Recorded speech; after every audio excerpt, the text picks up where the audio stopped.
The morning sun peeked through the blinds of a small apartment on the east side of town. Dust particles danced in the light beams as Luis Morales opened his eyes and took a deep breath. Today was the day that might change everything. His fingers were still sore from practicing late into the night. Luis ran his thumb across the calluses, a badge of honor earned from countless hours with his guitar. The old instrument had been his grandfather's, passed down when Luis was just 9 years old. Some of the frets were worn and the finish had long ago lost its shine, but the sound was pure magic in the right hands. "You up, mijo?" His mother's voice called from the kitchen, where the smell of coffee and toast filled their tiny home. "Yeah, Ma, I'm up." Luis swung his legs over the side of the bed and reached for the notebook on his nightstand. It was filled with scribbled notes, chord progressions, and lyrics, ideas that came to him at all hours. He flipped through the pages, wondering if any of this would matter after today. In the kitchen, his mother stood over the stove in her work uniform. She'd taken an extra shift at the hospital cafeteria so she could have the afternoon off to drive Luis to his audition. "Did you sleep at all?" she asked, setting a plate of eggs in front of him. Her eyes, tired but kind, searched his face. Luis shrugged. "A little. Kept thinking about all the ways I could mess up." His mother sat across from him, cradling her coffee mug. "Listen to me. Those fancy people at Westfield, they might have big buildings and big names, but music isn't about that." She placed her hand over his. "Music is what you feel here." She tapped his chest, and here she touched his temple. "Your grandfather knew that. He would be so proud today, no matter what happens." Luis nodded, his throat suddenly tight. After breakfast, Luis took his guitar from its case, checking each string one more time. The case itself was beat up, covered in stickers from local bands and music shops. It stood out, not in a good way, compared to the sleek, expensive cases the other students at Westfield would carry. But what mattered was inside. He placed the guitar back carefully and closed the case. "Ready?" His mother stood at the doorway, car keys in hand. "As I'll ever be."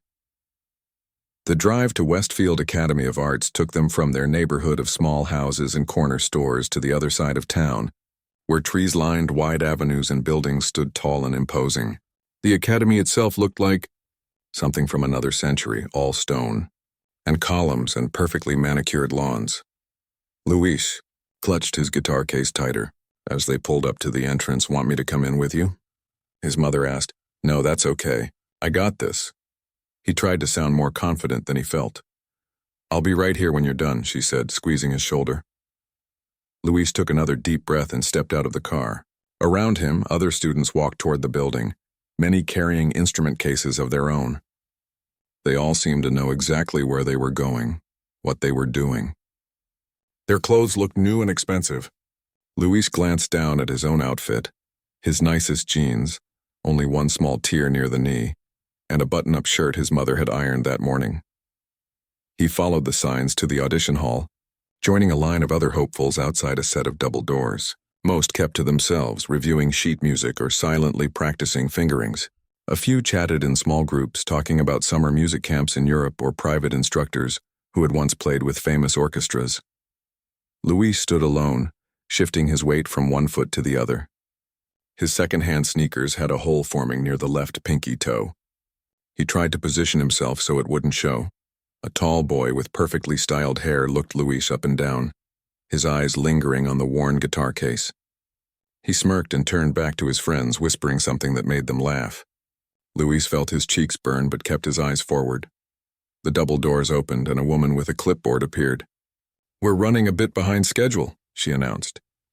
"Please make sure your forms are complete and your music is ready. Director Hargrove does not appreciate wasted time." Luis pulled his forms from his back pocket, smoothing out the creases. He'd filled them out carefully, though there were several sections that made him pause. Questions about previous instructors he'd learned mostly from YouTube and his grandfather. Music camp experiences, none, and competitions, one, also none. Under style of music, he'd written classical fusion with contemporary elements, which felt both accurate and important sounding. The minutes ticked by slowly. One by one, students were called inside. Some emerged looking relieved, others fighting back tears. Luis watched the doors, his heart pounding harder with each passing moment. "Luis Morales?" His name echoed in the hallway. Luis stood, gripping his guitar case so hard his knuckles turned white. He followed the clipboard woman through the doors into a large room with wooden floors and high ceilings. At the center sat a single chair next to a music stand. Facing it, behind a long table, sat 3 people, 2 men and a woman. The woman in the middle had to be Director Hargrove. Everything about her looked sharp, her silver-streaked hair cut in a precise bob, her posture perfectly straight, her gaze intense as she looked up from her notes. She wore a black blazer with a silver pin shaped like a treble clef on the lapel. "Mr. Morales," she said, her voice cool and crisp. "Please sit up quickly. State your name, age, and what you'll be performing for us today." Luis moved to the chair, his legs feeling suddenly wooden. He took out his guitar, running his hand briefly over the worn wood before adjusting the tuning. He cleared his throat. "I'm Luis Morales. I'm 16 years old, and I'll be performing an original composition that incorporates classical guitar techniques with modern rhythmic elements." Director Hargrove's eyebrows rose slightly. "Original composition?" The application clearly stated a classical piece from the approved list. Luis felt a drop of sweat roll down his back. "I thought we could choose either a listed piece or an original composition that demonstrates our abilities." The director sighed, making a note on her paper. "Very well. We're already behind schedule. Please proceed, but keep it brief." Luis nodded, positioning his fingers on the fretboard. He closed his eyes for a moment, finding his center the way his grandfather had taught him. Then he began to play. The piece started softly, with classical arpeggios that showcased his technical training. But then it shifted, incorporating rhythms he'd learned from street musicians downtown, melodies inspired by his grandfather's old records, and techniques he'd developed himself through years of experimentation. The music told a story, his story of straddling different worlds, of finding beauty in unexpected places. For a moment, Luis forgot where he was. He forgot about the hole in his shoe, the worn case, the smirking boy in the hallway. There was only the music, flowing from his heart through his fingers to the strings. Then abruptly, he was cut off. "That's enough." Director Hargrove's voice sliced through the room. Luis stopped mid-phrase, looking up in confusion. He'd barely played for 30 seconds. Director Hargrove was already writing something down, her mouth a tight line. The men beside her exchanged glances. "Mr. Morales," she said without looking up, "what exactly do you think we're doing here at Westfield?" Luis blinked, caught off guard by the question. "Teaching music? Developing musicians?" A short, sharp laugh escaped her lips. "We are cultivating excellence in classical tradition. We are maintaining standards in an age where such things are increasingly rare." She finally looked up, her eyes cold. "What you just played." She paused, as if searching for the right words. "You call that music?" The question hung in the air. Luis felt as though all the oxygen had been sucked from the room. "It was interesting," one of the men offered, his tone making it clear this wasn't a compliment. "It was undisciplined," Director Hargrove corrected. "Technically competent in places, I'll grant you that, but lacking any understanding of proper composition or respect for classical form." She set down her pen. "Perhaps you should try something less ambitious. Community college has music programs that might be more suitable for your particular style." Luis sat frozen, his fingers still positioned on the strings. The room seemed to blur around the edges. "Thank you for your time, Mr. Morales," Director Hargrove said, already looking down at the next application. "You can find your way out." Somehow Luis managed to put his guitar back in its case. Somehow he got to his feet. Somehow he walked across the wooden floor to the door, his footsteps echoing in the silence. In the hallway, the smirking boy was waiting with his friends. From their faces, it was clear they had heard everything. "Guess they don't teach music in the barrio," one of them whispered, just loud enough for Luis to hear. Luis kept walking, his eyes fixed straight ahead. He pushed through the double doors, through the entrance hall, and out into the bright afternoon sunlight where his mother waited, her face hopeful. She took one look at him and knew. "Oh, mijo," she said, opening her arms. Luis didn't cry. Not there. Not in front of the fancy school with its stone columns and perfect lawns. He simply got into the car, his guitar case across his lap. "They didn't even really listen," he said finally as they drove away from Westfield. "She asked if I called that music." His mother's hands tightened on the steering wheel. "Some people only hear what they expect to hear," she said. "They miss the beauty in new things." Luis looked out the window, watching as they crossed back into their neighborhood. On the corner, an old man played saxophone for tips, the music floating down the street. A group of kids had gathered, dancing to the rhythm. "I'm sorry I wasted your time," Luis said quietly. His mother pulled the car over and turned to face him. "Listen to me. Nothing that matters is ever a waste of time. Not music. Not dreams." She touched his cheek. "So this door closed. We find another one." As they sat there, the saxophone player hit a high note that seemed to hang in the air like a question. Or maybe, Luis thought, like a challenge, maybe. He said slowly, "I need to stop knocking on their doors and build my own." Something in his voice must have caught his mother's attention, because she studied his face carefully. Whatever she saw there made her smile. "Now that," she said, "sounds like music to me." The alarm clock buzzed at 5:30 in the morning, but Diego was already awake. He'd barely slept, his mind racing with melodies and rhythms that wouldn't let him rest. Today was the day that could change everything. Audition day at Westfield Academy of Arts, the most prestigious music school in the state. Diego rolled out of bed and grabbed his guitar from where it leaned against the wall. The instrument had belonged to his father and before that his grandfather. It wasn't fancy or expensive, but it had soul. The wood was worn smooth in places from years of playing, and one of the tuning pegs was slightly loose. But Diego loved it more than anything he owned. He strummed softly, careful not to wake his little sister in the next room. Their walls were thin, and sound traveled easily through their small apartment. His fingers moved automatically through the piece he'd been practicing for weeks. It wasn't on Westfield's approved list, he'd checked twice, but it was special. It blended classical techniques with the rhythms he heard in his neighborhood, the songs his grandmother hummed while cooking, the beats that pulsed from cars driving past. It was his heart translated into music. "You're up early," his Uncle Hector said, appearing in the doorway.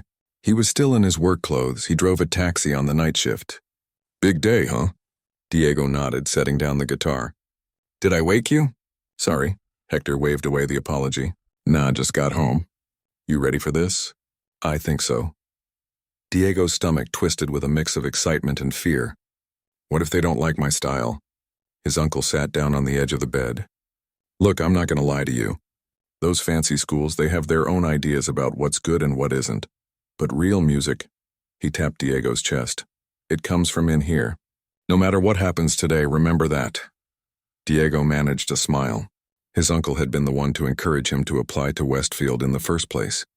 After Diego's parents died in a car accident 3 years ago, Hector had moved in to help raise him and his sister.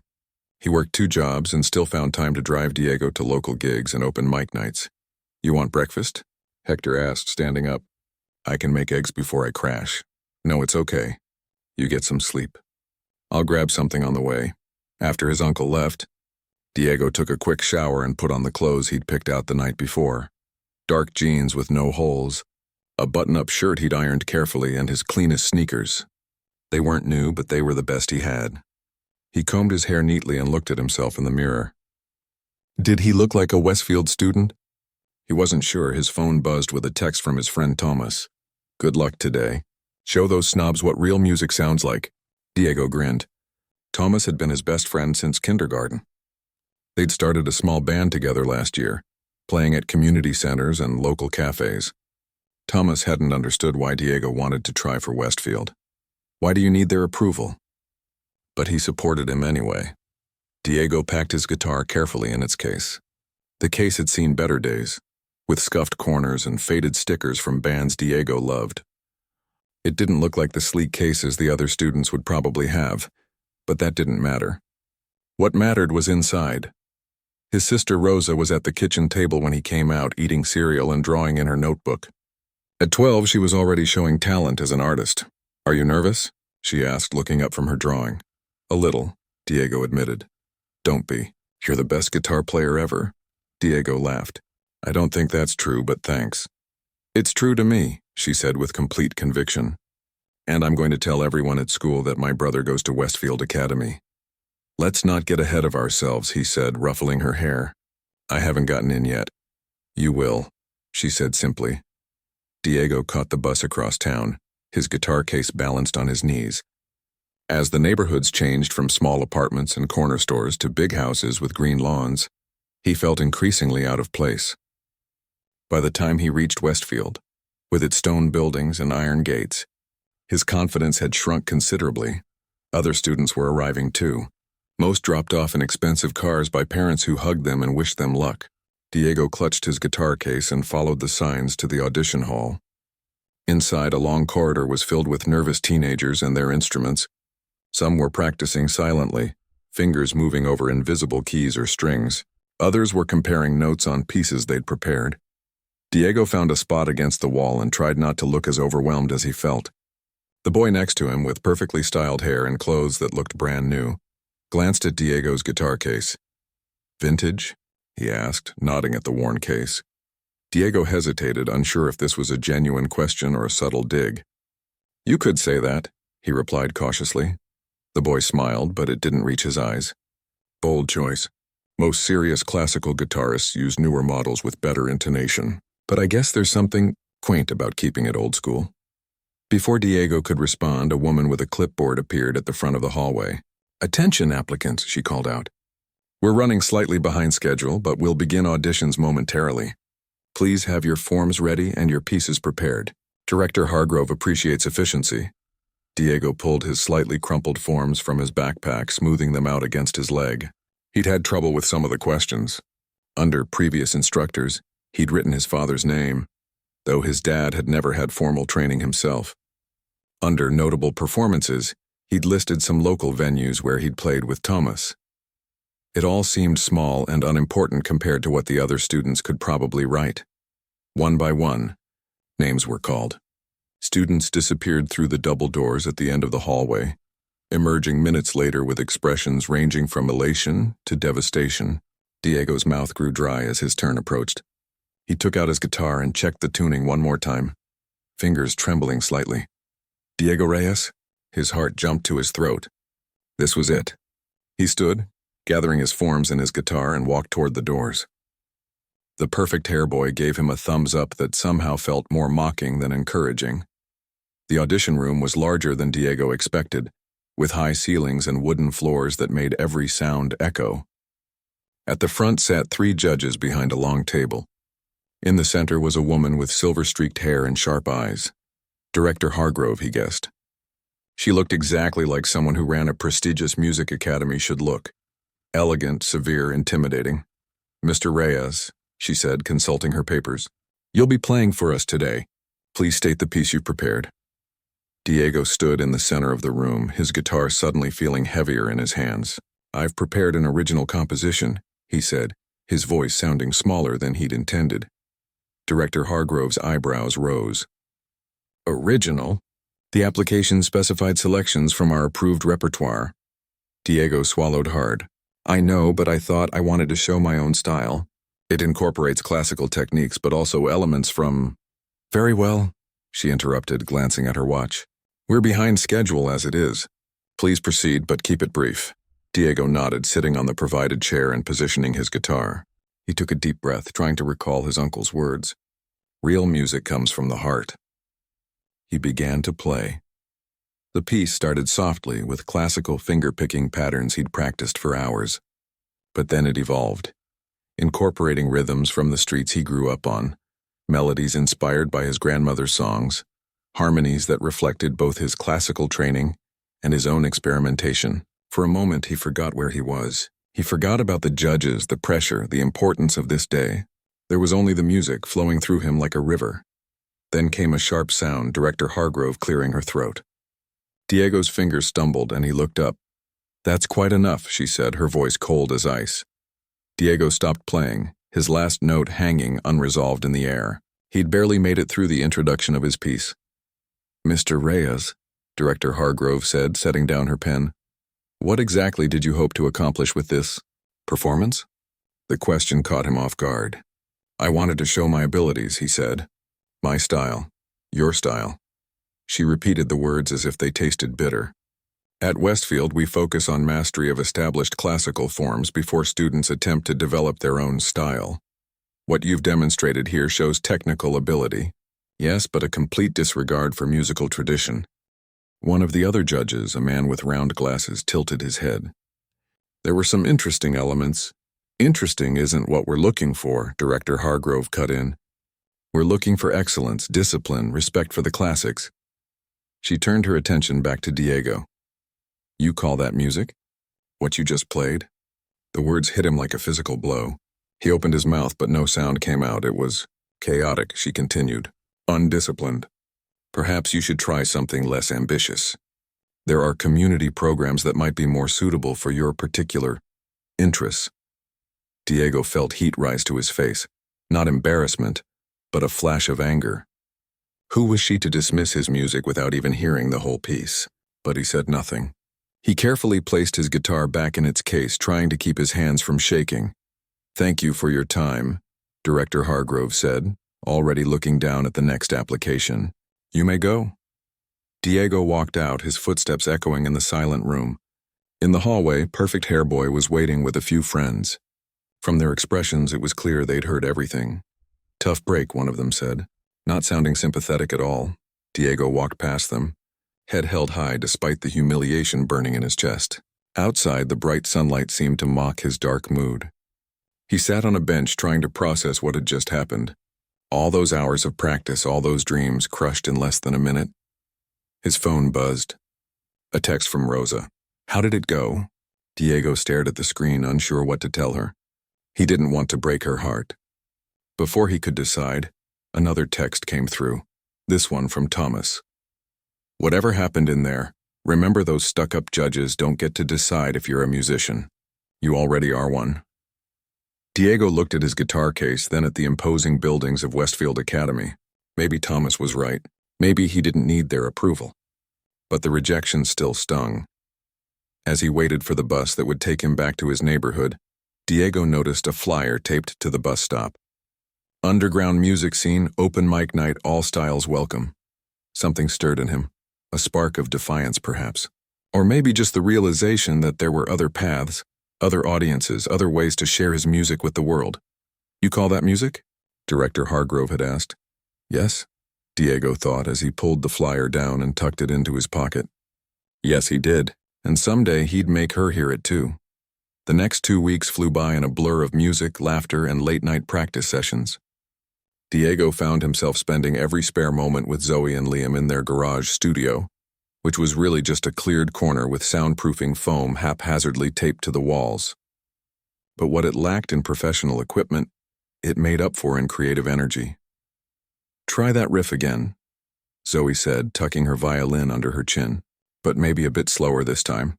I want to weave something around it. Diego nodded, repositioning his fingers on the fretboard.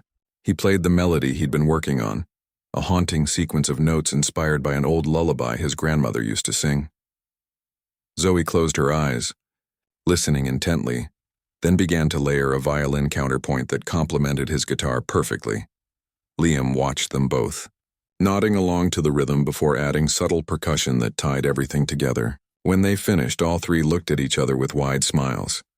That, Liam said, is the kind of magic you can't learn in a classroom.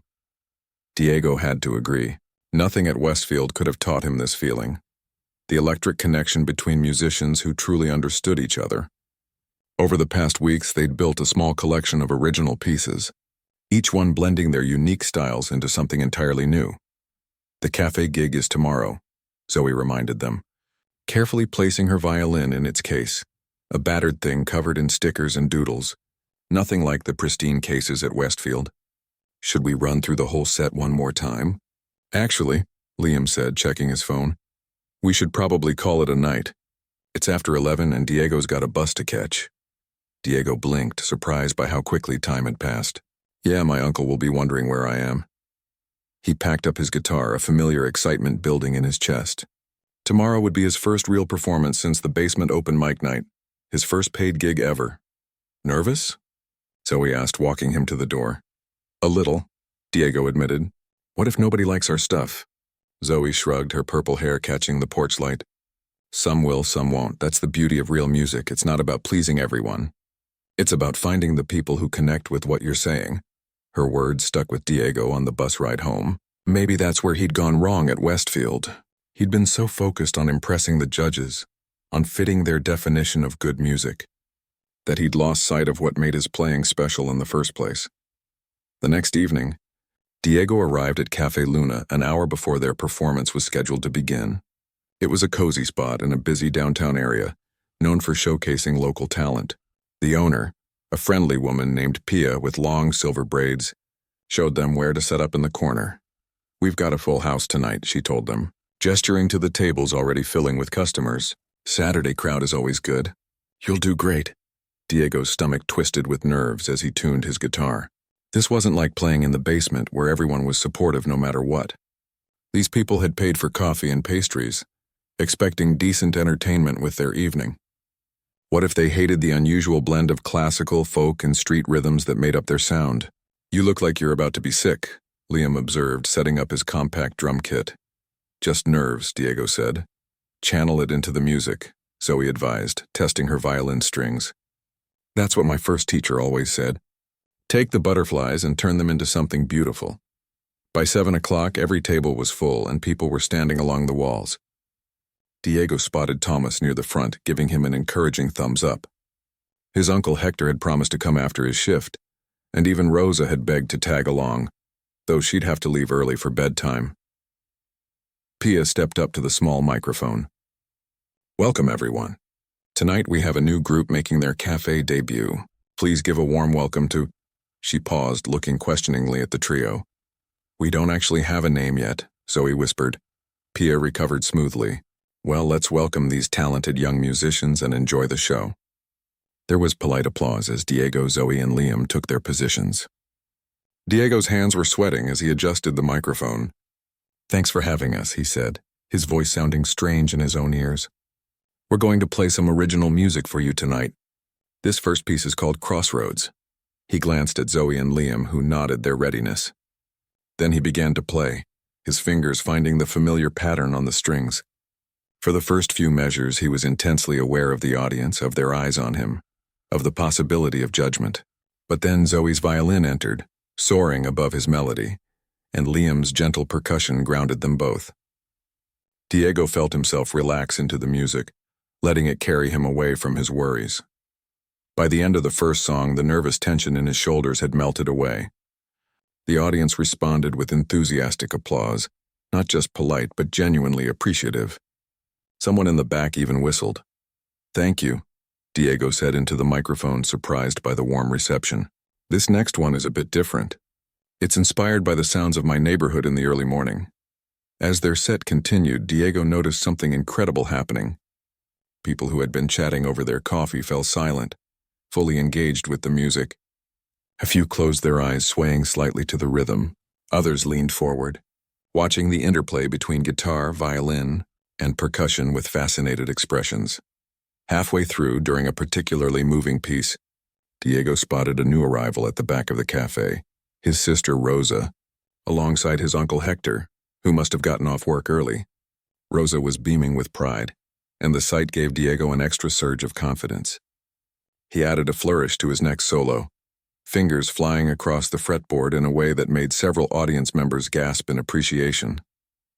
For the final number, they played their most ambitious piece, the one they'd been perfecting in Liam and Zoe's garage. It began softly, with Diego playing the lullaby-inspired melody, before building to a powerful fusion of all three instruments. When the last note faded, there was a moment of perfect silence. Then the cafe erupted in applause, with several people rising to their feet. "That was amazing," Pia exclaimed, returning to the microphone. "Let's hear it again for these incredible musicians." The trio took a modest bow, grinning at each other in shared triumph. As they began packing up their instruments, several people approached to compliment them, asking if they had recordings or social media accounts where they could follow their music. "We should really come up with a name," Liam said, as they counted their earnings. More than expected, thanks to generous tips. "People keep asking, and those three kids with the weird instruments doesn't have a great ring to it. What about Crossroads?" Diego suggested. "Like our first song. It's kind of where we are, isn't it?" At the intersection of different styles and backgrounds, Zoe nodded thoughtfully.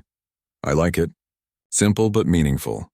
Crossroads it is," Liam agreed, extending his fist for a three-way bump. As they finished packing up, Pia approached them again. "That was something special," she said. "Not like anything we usually have here." The crowd loved it. She handed them a card. "I'd like to book you for a regular spot. First Saturday of every month." What do you say? They looked at each other in disbelief before Zoe answered for all of them. We'd love to. Outside the cafe, Diego's family waited to congratulate him. Rosa hugged him tightly around the waist. You were the best one, she said loyally. They were all great, mija, Hector corrected, but he gave Diego's shoulder a proud squeeze. Your parents would have been so proud, Sobrino. Your father especially. Diego felt a lump form in his throat at the mention of his parents. He wished they could have seen him tonight, could have witnessed the way the audience connected with his music. There's something else, Diego said, remembering the news he'd been saving. The owner wants us to play regularly once a month. That's fantastic, Hector exclaimed. A steady gig already. As his uncle and sister headed home, Diego stayed behind to help Zoe and Liam load their equipment into Liam's old car. Not bad for our first real performance, Liam said, carefully placing his drums in the trunk. Not bad at all, Zoe agreed. And did you see? People were actually listening, really listening, not just having us as background noise. Diego nodded, still riding the high of their success. It felt amazing. So, Zoe said, closing the trunk, same time tomorrow for practice? I have some new ideas after hearing us in an actual venue. Definitely, Diego agreed. As they said their goodbyes, he couldn't help but compare tonight's performance with his Westfield audition. Both had been nerve-wracking. Both had involved playing his original music for strangers, but the outcomes couldn't have been more different. At Westfield, he'd been judged against a narrow standard of what music should be. Tonight, he'd been appreciated for the unique sound he helped create. Director Hargrove's dismissive question, "You call that music?" seemed absurd now, in light of the audience's genuine enthusiasm. Walking to the bus stop, Diego scrolled through his phone, looking at the pictures Tomas had taken during the performance. In one, he was mid-solo, eyes closed in concentration, completely absorbed in the music. In another, all three of them were playing together, their expressions showing the perfect synchronicity they'd achieved. On impulse, Diego opened his social media app and created a new page titled Crossroads Music Without Borders. He uploaded the best photo, adding a short description of their sound and a thank you to Café Luna for hosting their first performance. Within minutes, the post had several likes, friends of Thomas who had attended, Café Luna's official page, and even a few strangers who must have been in the audience. Someone commented, "Incredible sound. When's your next show?" Diego smiled to himself as he boarded the bus. A month ago, he'd thought his musical dreams were crushed by one harsh rejection. Now he realized that rejection had actually set him on a better path, one where his unique voice was valued, not stifled. As the bus carried him home through the nighttime city, Diego mentally composed a new melody, something that captured the feeling of finding where you truly belong. He'd show it to Zoe and Liam tomorrow. For now, though, he was content to replay the evening in his mind, savoring the applause that still echoed in his ears, the sound of people who called his playing not just music, but something special. 3 months flew by, each day filled with music, practice, and growing friendship. Crossroads had become a local sensation in the underground music scene. Their monthly performances at Café Luna consistently drew packed crowds, and they'd added 2 other small venues to their regular rotation. Their social media following, though modest, was passionate and engaged, with fans uploading shaky phone videos of their performances that garnered hundreds of views. Diego sat cross-legged on the floor of Zoe and Liam's garage, strumming idly as he watched Zoe fiddle with recording equipment they'd pooled their money to buy. "Is it working?" he asked as she frowned at the laptop screen. "Almost," she muttered. "The software keeps crashing when I try to mix more than 4 tracks." Her purple hair was faded now, with streaks of her natural brown showing through, but she hadn't had time to re-dye it. None of them had much time for anything besides music these days. Liam entered carrying a tray with 3 mugs of hot chocolate. "Tech troubles?" he asked, noting his sister's frustrated expression.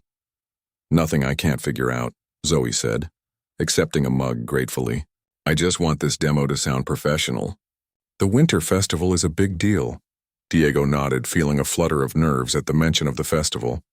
The City Winter Festival was the biggest local music event of the year, featuring artists from across the region. When they'd submitted their application on a whim, none of them had expected to be selected. But the confirmation email had arrived last week, and now they were scrambling to prepare. We should record each instrument separately, Liam suggested. Might be easier for the software to handle. Good idea, Diego agreed. He took a sip of hot chocolate, grateful for these moments of camaraderie that had become so important to him. In Zoe and Liam, he'd found not just musical partners but true friends who understood his passion and shared his vision. "Hey," Zoe said suddenly, looking up from her laptop. "Did I tell you what I heard from my old classmate at Westfield?" Both boys shook their heads. Apparently, Director Hargrove is having trouble with the winter showcase this year. Ticket sales are down, and some major donors are complaining that the program is too predictable. Diego raised an eyebrow. "Really? I thought Westfield showcases were always sold-out events." Zoe shrugged. "They used to be. But from what Kylie told me, people are getting tired of the same classical pieces performed the same way year after year. Some of the board members are pushing for something fresh to attract a younger audience." "Couldn't happen to a nicer person?" Liam said with a hint of sarcasm. He'd never met Director Hargrove, but he'd heard enough from Zoe and Diego to form a negative opinion. Diego said nothing, but a small, petty part of him felt satisfied at the news. After all, Director Hargrove had dismissed his music without really listening to it. Maybe her narrow definition of what counted as real music was finally catching up with her. "Anyway," Zoe continued, turning back to her laptop, "let's focus on our recording. Diego, you want to lay down the guitar track first?" For the next few hours, they worked on perfecting their demo for the Winter Festival. It had to represent their best work, the unique blend of classical training, street rhythms, and cultural influences that had become their signature sound. By the time they finished, the sun had set and Diego needed to head home. "Same time tomorrow?" he asked, carefully packing his guitar. "Actually," Liam said, exchanging a look with his sister, "we were thinking of trying something different tomorrow. There's someone we want you to meet." Diego tilted his head questioningly. "Who?" "A friend of our parents'," Zoe explained. "He runs a small recording studio downtown. He heard our stuff online and offered to help us produce a real EP. Professional quality, the whole works." Diego's eyes widened. "Are you serious? That would be amazing." "Meet us at the corner of 10th and Main at noon," Liam said. "And bring your best stuff." The next day, Diego could barely contain his excitement as he made his way downtown. A real recording studio. It felt like another step toward legitimizing their music, proving that what they created had value beyond just their small circle of supporters. The studio was housed in a converted warehouse, with exposed brick walls and large windows that let in natural light. A handmade sign above the door read Soundwave Studios in artistic lettering. Inside, the space was divided into several rooms, some with glass walls showing equipment and instruments. Zoe and Liam were already there, chatting with a tall man in his 50s with salt and pepper hair and glasses.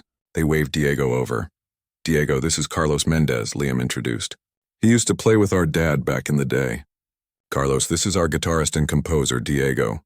Great to meet you," Carlos said, shaking Diego's hand firmly. "I've heard good things about your trio. Very innovative sound." "Thank you, sir," Diego replied, slightly intimidated by the professional environment. Carlos laughed. "No, sir, needed here. We're all musicians. Come on, let me show you around." As they toured the studio, Carlos explained how he'd started as a session musician before saving enough to open his own space. Now he worked with independent artists who didn't fit the major label mold, but had talent worth recording.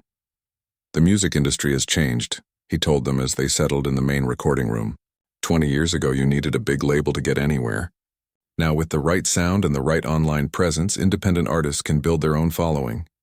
Diego listened attentively, fascinated by this glimpse into the professional music world. It was so different from the rigid classical environment of Westfield, with its emphasis on tradition and technical perfection. Here, creativity and uniqueness seemed to be the most valued qualities. "So," Carlos said, clapping his hands together, "let's hear what you've got." They set up their instruments, feeling both nervous and excited to play for someone with industry experience. Diego caught Zoe's eye and she gave him an encouraging nod. They began with Crossroads, the piece that had given them their name before moving into some of their newer compositions. Carlos listened without interruption, his expression thoughtful. When they finished, he was silent for a moment, considering. "Your sound is unlike anything I've heard recently," he said finally. "You're blending styles that don't typically go together, but somehow you make it work. It's fresh, it's authentic, and most importantly, it's yours." Diego felt a warm glow of pride at the words. I'd like to help you record a proper EP, Carlos continued. 5 or 6 tracks professionally mixed and mastered. We can have it ready before the Winter Festival, get some copies printed to sell at your performance. Zoe leaned forward eagerly. Really, what would it cost? Carlos named a figure that was significantly lower than they'd expected, but still more than they had readily available. I can offer a discount because I believe in what you're doing, he explained, and because you're friends of the family. But I still need to cover basic costs. The trio exchanged glances, silently calculating. We can do it, Diego said finally. Between our gig money and maybe picking up some extra performances, we can make it work. I can ask for more hours at the bookstore, Liam added. And I still have some savings from my birthday, Zoe said. Carlos smiled at their determination. Tell you what, we'll start recording next week. You focus on being ready, and we'll figure out the payment as we go. As they left the studio, the trio could hardly contain their excitement. An EP would take their music to the next level, giving them something tangible to share with venues and fans. This changes everything, Liam said as they walked toward the bus stop. We're not just 3 kids playing in cafes anymore. We're going to be recording artists. With an EP and the Winter Festival coming up, we might actually have a shot at making this a real career, Zoe added, her eyes bright with possibilities. Diego nodded, his mind racing with what this could mean for his future. Just a few months ago, he'd been devastated by Director Hargrove's dismissal, thinking his musical dreams were crushed. Now he was headed in a direction he hadn't even imagined then, one that felt more authentic to who he was as a musician. We should celebrate, he suggested impulsively. Let's go to that taco place near the basement. Over plates of street tacos, they talked excitedly about the songs they wanted to include on the EP, the arrangements, the potential album artwork. The conversation flowed easily, punctuated by laughter and the occasional burst of inspiration that had one of them grabbing a napkin to scribble down an idea. Oh, Zoe said, checking her phone as it buzzed with a notification. Kylie just texted me. There's an update on the Westfield situation. Diego tried to look only mildly interested, though his heart rate picked up slightly. What's happening? Apparently, one of the board members attended our last show at Cafe Luna, Zoe said, scanning the message. Someone named Lawrence Chen. He suggested to Director Hargrove that they should consider featuring more diverse musical styles in their showcase. Diego nearly choked on his taco. Someone from Westfield's board was at our show, and he liked it? According to Kylie, Director Hargrove shut down the suggestion immediately, Zoe continued. But other board members are starting to agree with Chen. They're worried about declining interest in the program. Karma, Liam said with a satisfied nod. Diego sat back, processing this information. Part of him still cared what the prestigious academy thought of his music, still wanted validation from the institution that had rejected him, but another part, a growing part, realized that he no longer needed their approval. He'd found his own path, his own audience, his own definition of success. You know what would be perfect? Liam said, a mischievous glint in his eye. If we got so big that Westfield had to invite us to perform at their precious showcase? Zoe laughed. Can you imagine Director Hargrove's face? Diego smiled at the image, but he was thinking about something else entirely. The joy of creating music that spoke to people, that moved them, that meant something. That, more than any revenge fantasy, was what really mattered to him now. Let's focus on making our EP the best it can be, he said. The rest will take care of itself. As they parted ways that evening, Diego felt a sense of purpose stronger than anything he'd experienced before. His rejection had become a redirection, leading him to a musical journey that was authentically his own. And that, he realized, was the greatest victory of all. The day of the Winter Festival arrived with a light snowfall that dusted the city in white. Diego stood at his bedroom window, watching the flakes drift down, his guitar case packed and ready beside him. Today felt significant, like the culmination of everything that had happened since his rejection at Westfield 5 months ago. His phone buzzed with a text from Zoe. You ready for this? He typed back, as ready as I'll ever be. 3 dots appeared as she typed her response. Meet at the studio in an hour. Carlos has a surprise for us. Diego smiled, curious about the surprise. Working with Carlos at Soundwave Studios over the past month had been an education in itself. They'd recorded 6 tracks for their EP titled Finding Home, and Carlos had guided them through the mixing and mastering process with patience and enthusiasm. The finished product had exceeded their expectations, professional quality but still authentic to their unique sound. When Diego arrived at the studio, Zoe and Liam were already there along with Carlos, who was holding a cardboard box with a proud expression. "They're here," he announced, setting the box on a table and opening it to reveal stacks of jewel cases. Hot off the press. 50 copies, just as promised. Diego picked one up, a lump forming in his throat. There it was, their name, Crossroads, emblazoned across the top with the title Finding Home beneath it. The cover art, designed by Rosa, showed 3 paths converging at a single point, surrounded by musical notes that morphed into birds taking flight. "This is real," Liam said, voicing what they were all thinking. "We're actually holding our own EP." "And that's not all," Carlos said, reaching into his desk drawer and pulling out a folder. "I sent your tracks to some industry contacts. A few local radio stations are interested in playing your stuff, and there's a music blog that wants to do an interview after your festival performance today." Zoe's eyes widened. "Are you serious?" "Radio play?" Carlos nodded. "Your sound is different, fresh. People are starting to take notice." He glanced at his watch. "Speaking of which, you should head to the festival grounds soon for sound check. Take these with you to sell after your set." He indicated the box of EPs. They thanked Carlos profusely, packed the EPs into Liam's car, and headed for the city park where the winter festival was being held. Diego felt a mix of nervousness and excitement as they passed through the festival entrance, showing their performer badges to security. The winter festival was even bigger than Diego had imagined. Multiple stages were set up throughout the park, with vendors selling food, crafts, and hot drinks in between. Crowds of people wandered from one performance area to another, despite the cold.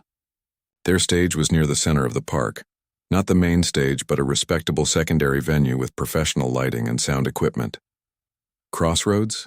A woman with a clipboard approached them. "You're on in 2 hours. Sound check is now, and there's a warm-up area behind the stage where you can prepare."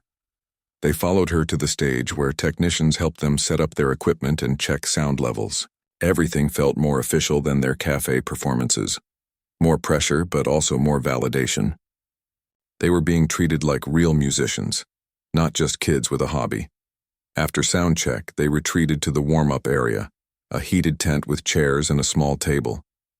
Diego strummed his guitar softly, running through their set list in his head. They'd chosen their strongest original pieces, including 2 from the EP and a new composition they'd finished just last week. "I'm so nervous I might throw up," Zoe admitted, pacing the small space. "You'll be fine once we start playing," Liam assured her. "You always are." Diego was about to add his own encouragement when he glanced toward the tent entrance and froze. Standing there, looking slightly uncomfortable, was a familiar face, Lawrence Chen, the Westfield board member who had reportedly attended their cafe performance. "Excuse me," Chen said, stepping into the tent. "I hope I'm not interrupting." "I'm Lawrence Chen." The trio exchanged glances before Diego spoke up. "We know who you are." "Well, Zoe and I do. You're on the board at Westfield Academy." Chen looked surprised. "You're familiar with Westfield?" Zoe let out a short laugh. "You could say that. I used to be a student there, and Diego auditioned but was rejected." Understanding dawned on Chen's face. "Ah, that explains it. I thought your name sounded familiar when I saw the program." He hesitated, then continued. "I've been following your performances since I saw you at Café Luna. Your music is quite remarkable." "Thank you," Diego said, still wary of the man's presence. "What brings you here today?" Chen sighed, looking slightly embarrassed. "To be honest, I'm here with a proposition. Westfield's winter showcase is next weekend, and we're facing some challenges. Ticket sales are down, and there's been criticism that our program is becoming stagnant." He straightened his shoulders. "I'd like to invite Crossroads to perform as special guests." The tent fell silent as the trio processed his words. "Let me get this straight," Zoe said finally. "You want us, the same musicians Director Hargrove dismissed as not playing real music, to save your showcase?" Chen winced. "I understand your skepticism. Director Hargrove has very traditional views about music education, but times are changing, and Westfield needs to evolve." He looked directly at Diego. Your fusion of classical techniques with contemporary influences is exactly the kind of innovation we should be embracing, not rejecting. Diego felt a complex mix of emotions, vindication, lingering hurt, and a strange sense of coming full circle.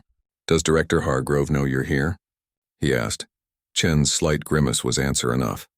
"The board has overruled some of her objections. She's agreed to the arrangement, albeit reluctantly." Liam, who had been quiet until now, spoke up. "What's in it for us? We're doing fine without Westfield's approval." "Exposure to a different audience," Chen replied promptly. "A generous performance fee, and perhaps most importantly, a chance to influence how music is taught and valued at institutions like Westfield." He looked at each of them in turn. "Your performance could help change minds about what real music can be." Diego exchanged glances with his bandmates, a silent conversation passing between them. Part of him wanted to refuse, to show Westfield they didn't need the validation. But another part recognized the opportunity to create change from within, to potentially help other young musicians who didn't fit the traditional mold. "We'll think about it," he said finally. "Can we let you know after our performance today?" Chen nodded, handing him a business card. "Of course. I look forward to watching your set." He turned to leave, then paused. "For what it's worth, I think Director Hargrove made a serious error in judgment during your audition. Your music deserves to be heard." After he left, the three sat in thoughtful silence until a festival coordinator poked her head in to give them a 15-minute warning. "So," Liam said, picking up his drumsticks, "what do we think about Chen's offer?" Zoe twirled her bow between her fingers. "Part of me wants to tell them to go jump in a lake, but it would be satisfying to play on that stage and be recognized," Diego finished for her. To prove Director Hargrove wrong, they continued discussing as they made their way to the stage. The festival crowd had grown, with several hundred people gathered in front of their performance area. Diego spotted his uncle and sister in the audience, along with Tomas and other friends they'd made over the past months. His nervousness returned, but it was different now. Excitement rather than fear. As they took their positions, Diego stepped up to the microphone. "We're Crossroads," he said simply, "and this is our music." From the first note, Diego knew this performance was special. There was a magic in the air, a perfect synchronicity between the three of them. The crowd responded immediately, drawing closer to the stage, many recording on their phones. Diego lost himself in the music, his fingers finding the strings without conscious thought, his heart guiding the melody. During one of Zoe's violin solos, Diego happened to glance toward the side of the stage. To his surprise, he saw not only Lawrence Chen but also Director Hargrove herself, watching with an unreadable expression. Their eyes met briefly before she looked away, but Diego felt no anxiety this time. He knew who he was as a musician now, and her opinion no longer defined him. When they finished their set, the crowd erupted in applause and cheers. People surged forward asking about their EP, which Liam's girlfriend was selling at a small table near the stage. Within 20 minutes, they had sold over half their stock. As they packed up their equipment, Chen approached again, this time with Director Hargrove reluctantly in tow. "That was extraordinary," Chen said enthusiastically. "The crowd loved you. Have you considered our offer?" Diego looked at Zoe and Liam, who both gave subtle nods. "We'd be happy to perform at the showcase," he said, "but we have one condition." "What's that?" Chen asked. "We want to do a workshop with Westfield students the day before, show them how we blend different musical traditions and create our sound." Diego looked directly at Director Hargrove as he continued. "Music isn't just about technical perfection. It's about expression, connection, finding your own voice." Director Hargrove's lips thinned, but Chen nodded eagerly. "I think that's an excellent idea. Don't you agree, Eleanor?" After a long moment, she gave a tight nod. "The students might find it educational." Her eyes met Diego's again, and though there was no warmth there was perhaps a grudging respect. "Your technique has improved," she added stiffly. "Thank you," Diego replied, keeping his tone polite. "I've had good teachers." He gestured to Zoe and Liam, who stood beside him unified. As Director Hargrove and Chen walked away, Liam threw an arm around Diego's shoulders. "Did that just happen? Did you just get the Ice Queen to admit you can play?" Diego laughed, feeling lighter than he had in months. "Close enough." Later, as they celebrated at a nearby cafe with friends and family, Diego found a quiet moment to reflect. His journey had taken him from the heartbreak of rejection to the triumph of today's performance, from trying to fit someone else's definition of music to creating his own path. When his sister Rosa asked what he was thinking, he smiled and gave her a simple truth. "I'm thinking that sometimes the worst thing that happens to you can lead to the best thing that ever happened to you." And as he looked around at his bandmates, his family and the EP that represented everything they'd accomplished together, Diego knew it was true. The door that had closed at Westfield had led him to find his true musical home, not in a prestigious academy, but in the authentic connection between artists who believed in each other and the power of their shared voice. Director Hargrove's dismissive question, "You call that music?" no longer haunted him. In fact, he was grateful for it. It had set him on this path, where the answer was now clear not just to him but to everyone who heard them play. Yes, this is music. Real, powerful, transformative music. And it was only the beginning.